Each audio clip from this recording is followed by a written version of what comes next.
Lots of raised eyebrows when this guy showed up at the US Airways flight. And they let this guy, we think his name is Howard. He's a business consultant here in the Valley. Oh, man. They let him on board a flight at Sky Harbor dressed only in women's panties from the waist down. He had on stiletto heels. It's a very fetching outfit. This is on a flight from Sky Harbor to Fort Lauderdale 2 weeks ago. The photo shot by passenger Jill Tarlow. I guess we've got to credit her in this case. At least he covered up his shoulders, I guess.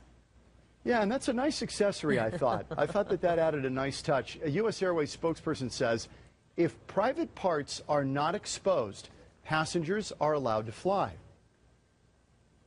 Okay, I'm thinking the thigh-high stockings were also a good accessory, John. But if that man dressed in panties, flying on U.S. Airways, why did U.S. Airways, the same airline, tell another passenger in California that he could not board because of his baggy pants?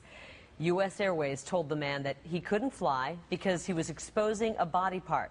Now, he's denying that.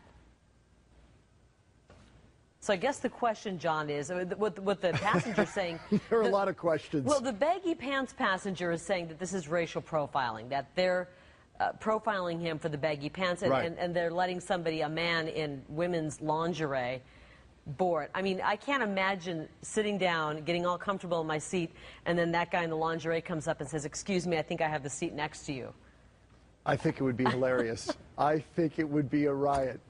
And you know what? I think the guy in the baggy pants, they've got a case, because obviously the rules are not being applied uniformly. But as I understand it, the commandant on the aircraft is the pilot and deck crew.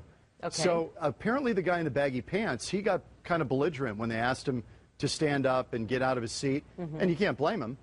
But that's why he got kicked off. It was really his attitude, whereas our guy was happy as a clam.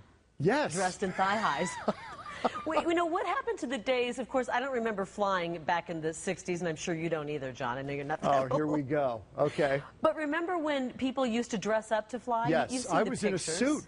My mom would put me in church clothes to fly to Kansas City, yes. We have no decorum anymore. We have no standards on how we should appear. You're right, but we do have Howard, and that outfit is memorable. I thought it had the right accents.